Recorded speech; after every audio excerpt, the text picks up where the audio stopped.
So, good morning everyone. My topic for today is about circulatory system. So, what is circulatory system? So, circulatory kay maoy mo serves to transport nutrients to oxygen throughout sa atong body. So, the most primitive circulatory system kay makita nato sa Hydra and Flamaria. In circulatory system is naa siya gastrovascular cavity. So unsa din ang gastrovascular cavity? So mao ni siya ang mo transport og mo circulate sa food and nutrients sulod sa ato ang body. So closed circulatory system or a circulatory system in humans called the cardiovascular system. So take note, there is three components in circular system. First is heart, second is blood, and third is the vessels. So, and now we tackle about the heart. So, the heart is the organ center of the circulatory system. So, it pumps blood around our body. So, the inside of the heart is divided into two, so that the two sections of blood is first is oxygen rich and the second is oxygen poor. So the left side of our heart is the oxygen rich, then the right side of our heart is the oxygen poor blood. So ang heart can pump blood because it is made by molecules it is made of molecules. So ang muscle tissue sa heart maoy mo works by contractivity and relaxing. And now we are going to tackle the second component, which is the blood. So ang normal average sa atong blood is 4 to 6 liters.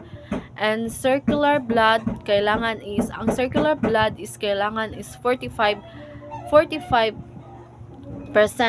Then in plasma sa atong blood is 55%.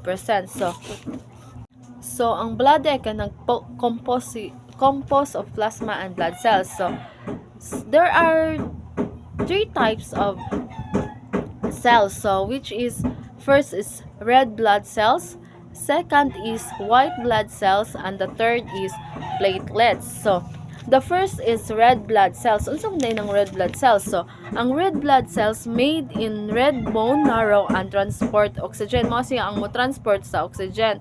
So mao pod ang red blood cells kay mao pod ang mo circulate ni siya og 120 days. So 120 days ang red blood cells. So now the second types of cells is white blood cells. So the white blood cells is mao ni siya ang mo against sa infection and mo attack sa bacteria. So the third one is ang platelets. So ang platelets dai kay mao ni siya a small fragments. So in plasma is 90% water, then 30% dissolved gases, salts, and nutrients. So ang plasma is a straw colored.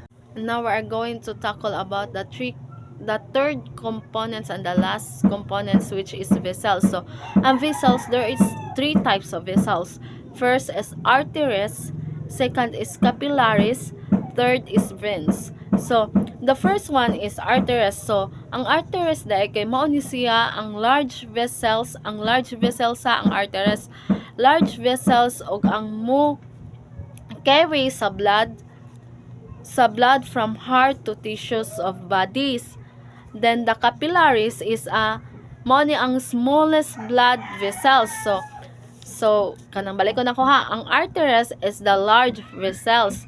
Then ang capillaries is a smallest blood vessels. Then ang veins kay makita ni siya nato sa duol sa skeletal muscles nato. So when muscles contract, blood is forced through vein.